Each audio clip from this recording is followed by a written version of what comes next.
Hello बच्चों, नमस्कार। क्या हाल चाल, कैसे हैं आप। और मैं हूं विवान और मैं आज आपके लिए लेके आया हूं एक बहुत ही बेहतरीन चैप्टर जिसका नाम है कॉम्प्लेक्स नंबर। और ये चैप्टर क्लास 11th में आपको मिलता है, ठीक है। और ये इंपॉर्टेंट इसलिए भी है कि क्योंकि जेईई मेंस में कॉम्प्लेक्स नंबर के क्वेश्चन आपको दिखने ही दिखने हैं। और अगर आपका बेसिक कॉन्सेप्ट अच्छा नहीं रहेगा तो फिर कॉम्प्लेक्स नंबर के क्वेश्चन आपसे सॉल्व नहीं हो पाएंगे। ये मैं आपको क्लियर एक बात बता दे रहा हूं। तो आपको सबसे पहले अपना क्या करना है कि बेसिक कॉन्सेप्ट को स्ट्रॉन्ग करना है, तब जाके आप कहीं ना कहीं बोर्ड के क्वेश्चन लगा पाएंगे, जेईई मेंस के क्वेश्चन लगा पाएंगे, चाहे नीट की चाहे आप बात कर लें सीयूईटी की, चाहे बात कर लें एनडीए की। बहुत सारे आपकी एंट्रेंस एग्जाम होते हैं, कॉम्पिटिटिव एग्जाम, जिसमें कॉम्प्लेक्स नंबर पूछता है आपसे। तो बच्चों, हम लोग स्टार्ट करते हैं कॉम्प्लेक्स नंबर, क्लास 11 का चैप्टर ये। और इस चैप्टर को मैं स्टार्ट कर रहा हूं, तो आप इसको स्टार्टिंग से देखिएगा और देखिए कितना मजा आने वाला है। ठीक है बच्चों, तो स्टार्ट करते हैं हम लोग कॉम्प्लेक्स नंबर। सबसे पहले बात करते हैं कॉम्प्लेक्स नंबर की।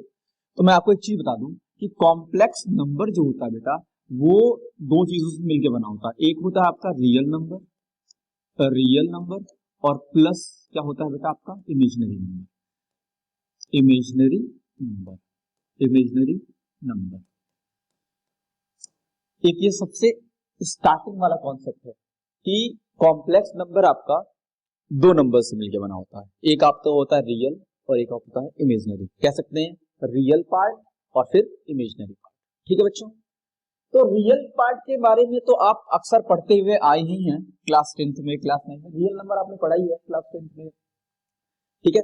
तो रियल नंबर में सारे नंबर आते हैं, फ्रैक्शन ये हो गया, रेशनल, इरेशनल, सारी चीजें, सारे रियल नंबर्स कहलाते हैं। फ्रैक्शन क्या कहते हैं आपका, फ्रैक्शन हो गया, चाहे होल नंबर हो गया, नेचुरल नंबर हो गया, सारी चीजें, रिकरिंग, नॉन रिकरिंग, डेसिमल वगैरह सारी चीजें आपकी रियल नंबर में आती है। लेकिन बात आती है इमेजिनरी नंबर की। ये तो नया कॉन्सेप्ट है आपके सामने इमेजिनरी नंबर का। तो मैं आपको इस कॉन्सेप्ट को बहुत अच्छे से क्लियरिफाई करूंगा, बहुत आराम से और बहुत ही आहिस्ता आहिस्ता इस चीज को मैं आपको बताऊंगा कि कॉम्प्लेक्स नंबर में ये जो इमेजिनरी पार्ट होता है वो क्या होता है। ठीक है बच्चों, तो असल में इमेजिनरी नंबर होता है रूट कह सकते हैं, स्क्वायर रूट। अब मैं रूट लिख रहा हूं तो रूट ही होगा। The root of negative number is called आपका क्या कह सकते हैं इसको, इमेजिनरी नंबर। ठीक है बच्चों, तो मैंने आपको बता दिया कि the roots of negative number is called imaginary number. इसका मतलब ये हुआ कि अगर रूट के अंदर कोई नेगेटिव नंबर तो बेटा उसको फिर हम लोग बोलते हैं क्या बेटा, इमेजिनरी नंबर। क्या बोलते हैं हम लोग बेटा, इमेजिनरी नंबर। देखो बेटा, मुझे कॉम्प्लेक्स नंबर आपको समझाना है तो मैं कॉम्प्लेक्स नंबर पहुंचूंगा, लेकिन स्टार्टिंग का जो इसका बेसिक चीज है, बेसिक नॉलेज है, वो आपको इमेजिनरी नंबर का ही देना है मुझे। पहले मैं आपको इमेजिनरी नंबर सिखाऊंगा, फिर इससे रिलेटेड सारे प्रॉब्लम सॉल्व कराऊंगा, और तब हम स्विच करेंगे अपने कॉम्प्लेक्स नंबर पे। ठीक है, क्योंकि आप डायरेक्ट कॉम्प्लेक्स नंबर पे स्विच करेंगे और डायरेक्ट मैं कॉम्प्लेक्स नंबर स्टार्ट कर दूं तो बेटा फिर इमेजिनरी नंबर वाला ये जो एक कॉन्सेप्ट होगा वहां आपको दिक्कत कर देगा। इस दिक्कत को दूर करने के लिए ही मैंने स्टार्ट करना क्या शुरू किया है, इमेजिनरी नंबर। पहले मैं आपको इमेजिनरी नंबर समझाऊंगा और फिर उसके बाद इसका कॉन्सेप्ट क्लियर करूंगा और तब मैं पहुंचूंगा आपके कॉम्प्लेक्स नंबर पे। तो बच्चों, अभी तक मैंने आपको एक चीज समझा दी कि कॉम्प्लेक्स नंबर क्या होता है। Complex number is a combination of real number and imaginary number, या बोल सकते हैं real part and imaginary part. दूसरी चीज, रियल तो आप समझते ही होंगे कि भैया आपने क्लास 10th 9th में पढ़ा हुआ है कि रियल नंबर सारे, नेचुरल नंबर, होल नंबर, सारी चीजें, डेसिमल्स, ये सारे के सारे क्या होते हैं आपके, रियल होते हैं। अब बात आती है इमेजिनरी नंबर की। तो इमेजिनरी नंबर में क्या होता है बेटा कि कोई भी नंबर नहीं, रूट के अंदर कोई नेगेटिव नंबर अगर आ जाता है बेटा तो वो क्या कहलाता है आपका, इमेजिनरी नंबर। रूट के अंदर नेगेटिव नंबर, ध्यान दीजिएगा इस बात को, हमेशा आप याद रखेंगे कि रूट के अंदर अगर नेगेटिव नंबर आ जा रहे हैं तो फिर उसको क्या बोलेंगे हम लोग बेटा, इमेजिनरी नंबर बोलेंगे। ठीक है बच्चों, तो एक काम करिए, पहले इतनी चीजें आप नोट कर लीजिए, फिर मैं आगे बढ़ रहा हूं और कुछ और चीजें बता रहा हूं आपको इमेजिनरी के बारे में। ठीक है बच्चों, तो आप इसको नोट डाउन कर लीजिए। आई होप आपने नोट डाउन कर लिया होगा इसको। तो मैं इसको आगे बढ़ाता हूँ, थोड़ी चीजों को और आगे लेके चलता हूँ। क्या कि मैंने बताया कि रूट के अंदर अगर नेगेटिव नंबर है तो फिर हम उसको क्या बोलेंगे, इमेजिनरी नंबर। क्या बोलेंगे बेटा, इमेजिनरी नंबर, इमेजिनरी नंबर। तो इमेजिनरी नंबर के लिए एक साइन असाइन की जाती है। जैसे कि मान लीजिए इमेजिनरी नंबर, ऐसे मान लीजिए रूट के अंदर -1 है, तो इसको एक आपको सिंबल दे दिया जाता है। कह सकता हूं मैं इसको सिंबल दे दिया जाता है कि रूट में -1 को हम लोग आई से डिनोट करते हैं। इस आई का मतलब होता है आयोटा। क्या होता है बेटा, आयोटा। ध्यान दीजिएगा कि रूट के अंदर नेगेटिव नंबर को तो इमेजिनरी हम बोलते ही हैं, लेकिन इमेजिनरी बोलने के दौरान हम क्या करते हैं कि उसको एक सिंबल दे देते हैं। तो रूट में -1 जो लिखा हुआ बेटा, उसको हम क्या बोलते हैं, आई। और आई स्टैंड्स फॉर आयोटा। जब भी अब आपको कहीं आई दिखेगा तो इसका मतलब है कॉम्प्लेक्स नंबर में आई का मतलब क्या होता है, आयोटा। ठीक। दूसरी बात, एक और बात इसमें कही गई कि ध्यान दीजिएगा, आई स्क्वायर की जो वैल्यू होगी वो आपकी होगी -1। देखिए आई की वैल्यू आपकी होगी, आई तो आई रहने दीजिएगा, इसका मतलब आप ये समझ लिया कि जो आई की वैल्यू होती है वो रूट में -1 होती है, लेकिन आई को आई के पास ही रखते हैं। हाँ, आई स्क्वायर की वैल्यू क्या होती है बेटा, -1। आई क्यूब की वैल्यू क्या होती है बेटा, -i। और i4 की जो वैल्यू आती है बेटा, आती है आपकी 1। ठीक है, तो ये सबसे बेसिक सी चीज है जो आपको याद रखनी है कि सबसे पहली बात को ये समझ लीजिएगा कि जो इमेजिनरी नंबर है उसको हम लोग एक स्पेशल सिंबल दे देते हैं जिसका नाम होता है आई स्टैंड फॉर आयोटा। तो आई को आई रहने देते हैं। आई स्क्वायर की वैल्यू आपकी होती है -1, आई क्यूब की वैल्यू होती है आपकी -i, और i4 की वैल्यू क्या होती है बेटा, आपकी 1। तो ये चार चीजें आपके जो इमेजिनरी नंबर वाले कॉन्सेप्ट को पूरी तरीके से क्लियरिफाई कर देगी। वो एक बात ये कह सकते कि इमेजिनरी पार्ट वाला जो हम लोग अभी कॉन्सेप्ट पढ़ रहे हैं उसको वो आराम से आपके दिमाग में सेट करा देगा कि हाँ अब आपको कहीं कोई दिक्कत नहीं आने वाली। ठीक है बच्चों, तो ये चीज आपको याद रखनी है कि खैर आई को आयोटा से नोट करते हैं और आई की वैल्यू रूट में -1, लेकिन आई की वैल्यू नहीं रखते हम कभी। अगर कोई आंसर आपका आ रहा है तो उसको आई के टर्म्स में ही छोड़ देते हैं। हाँ, अगर आई स्क्वायर लिखा हो तो उसकी वैल्यू -1 रख देंगे, आई क्यूब लिखा है तो उसकी वैल्यू -i रख देंगे, और i4 लिखा है तो उसकी वैल्यू 1 रख देंगे। ठीक है बच्चों, इस बात को ध्यान दें। अब क्या करते हैं, आप एक काम करें, पहले इसको नोट कर लीजिए, फिर मैं कुछ चीजें और समझाता हूँ, एक आध दो एग्जाम्पल लेके चलता हूँ और समझाता हूँ क्या चीजें चल रही है। ठीक है, देखिए इसको आप नोट कर लीजिए एक बार। चलिए, आपने नोट कर लिया होगा आई होप। अब आगे बढ़ते हैं।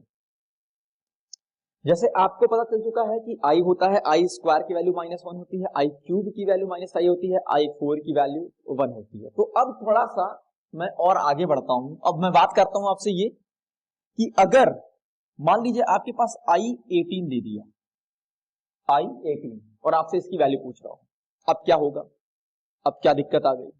नहीं, तो कोई दिक्कत तो नहीं है, मैं आपको बता रहा हूं कोई दिक्कत नहीं है। आपको सिर्फ इतना करना है जो आपको मैंने बताया है कि आई को आई रहने देते हैं, आई स्क्वायर की वैल्यू -1 होती है, आई क्यूब की वैल्यू -i आती है, और i4 की वैल्यू 1 होती है। तो क्या होता है कि उसके बाद अब ये i18 की बात करते हैं, i18 की वैल्यू निकालनी है। चलिए शुरुआत करते हैं, देखते हैं। जब भी कोई आई का बहुत बड़ा पावर आ जाता है, जब बड़ा पावर आ जाता है, 4 से बड़ा आ जाता है, क्या करते हैं उस केस में, सबसे पहले जो पावर दिया जाता है उसको 4 से डिवाइड करते हैं। 4 से डिवाइड, तो मैं यहाँ डिवाइड करके दिखा देता हूं आपको। 18 को 4 से डिवाइड कर लीजिए, और 4 4 जा 60, और ये बचा 2। ये हो गया, तो सब सिंपल आप समझते होंगे। अब क्या करेंगे कि इस आई की पावर 18 को कैसे लिखेंगे, लिखिएगा। जैसे आपने छोटे क्लास में पढ़ा हुआ है कि dividend is equal to divisor into quotient plus remainder. Divisor into quotient plus, अब ये डिवाइजर है और ये कोशिएंट है और ये रिमाइंडर है और ये आपका डिविडेंड है। तो डिविडेंड तो यहां लिखा हुआ है, बहुत सिंपल सा कॉन्सेप्ट समझा रहा हूं आपको। तो इसको क्या लिखेंगे, divisor into quotient plus remainder, मतलब divisor into quotient plus remainder. ठीक है, शानदार कॉन्सेप्ट। ठीक है, अब आपने क्लास 9th में पढ़ा हुआ है कि अगर a की पावर b प्लस सी लिखा हुआ प्लस सी b प्लस सी, तो पावर डिस्ट्रीब्यूट हो जाते हैं कि a की पावर b और इंटू a की पावर c, ये हो जाता है। ठीक है बच्चों, ये तो आपने पढ़ा हुआ है। तो इसी तरह यहां प्लस लिखा हुआ है तो ये भी पावर डिस्ट्रीब्यूट हो जाएगा। कैसे? एक i की पावर 4 इंटू 4 हो जाएगा और इंटू एक i की पावर 2 हो जाएगा। क्या हो जाएगा बेटा? i की पावर 2। ठीक है बच्चों, ध्यान देना एकदम अच्छे से, ये चीज हो गई। अब इस चीज को जैसे आप एक और कॉन्सेप्ट समझ लीजिए कि a की पावर b और इंटू सी लिखा हुआ है, तो बेटा इसको आप a की पावर b का पावर c भी लिख सकते हैं, क्योंकि पावर का पावर हमेशा आपस में मल्टीप्लाई होता है। तो इसको बेटा आप ऐसे भी लिख सकते हैं, i की पावर 4 का पावर 4, ये वाला 4 अंदर, ये वाला 4 बाहर, क्योंकि मैंने बताया था पावर का पावर मल्टीप्लाई होता है। ठीक है, उसके बाद i स्क्वायर। और अब हमारे पास जो वैल्यू मैंने आपको बताई थी उसको आप थोड़ा रिमाइंड करिएगा। मैंने बताया था कि i4 की वैल्यू 1 होती है, तो ये 1 की पावर 4 हो गई, और इनटू i स्क्वायर की वैल्यू मैंने आपको बताई थी वो होती है आपकी -1। तो 1 की पावर 4 तो 1 होता है, किसी की पावर 4 तो 1 ही होता है, मतलब किसी की पावर 4 क्या कहते हैं, 1 की पावर कुछ भी हो तो वो 1 ही होता है। और ये कितना हो गया? -1, तो इसकी वैल्यू कितनी आ गई? -1 आ गई। तो थोड़ा सा कॉन्सेप्ट है, समझने वाला है, आप समझ ले जाएंगे तो फिर इस पे i की कोई भी पावर हो तो आप उसको आराम से सॉल्व कर लेंगे। ठीक है बच्चों, तो एक काम करिए, आप इसको नोट डाउन कर लीजिए, एक आध दो क्वेश्चन और लाता हूं, फिर मैं आगे बढ़ता हूँ वीडियो में। ठीक है बच्चों, देखते हैं। आई होप अब आपने नोट डाउन कर लिया बच्चों। ठीक है, तो हम लोग बढ़ते हैं आगे। एक और एग्जाम्पल मैं लेके आ रहा हूं, देखते हैं जरा उसको भी क्या है उसकी कंडीशन। होता क्या है कि मान लीजिए लिखा हुआ i की पावर 38, जरा इसको भी सॉल्व कर लिया जाए, कोई भी हो, i की पावर कुछ भी हो, अब देखा जाए। हाँ, क्योंकि अब तो कॉन्सेप्ट क्लियर है हम लोग का। तो हम लोग निकालते हैं i की पावर 38। तो मैंने आपको बताया कि एक काम आप करेंगे, साइड में 38 को 4 से डिवाइड कर लेंगे, तो 4 9 या 36 हो गया, और ये बच गया यहाँ पे रिमाइंडर आपका 2।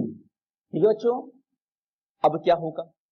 तो मैंने आपको बताया था कि डिविडेंड इज इक्वल टू, ये तो डिवाइजर हो गया, ये तो कोशिएंट हो गया, और ये क्या हो गया? रिमाइंडर है जी, रिमाइंडर हो गया ना। तो देखिए, तो dividend is equal to divisor into quotient और प्लस रिमाइंडर, लिख दिया बच्चों, देखिएगा ध्यान से।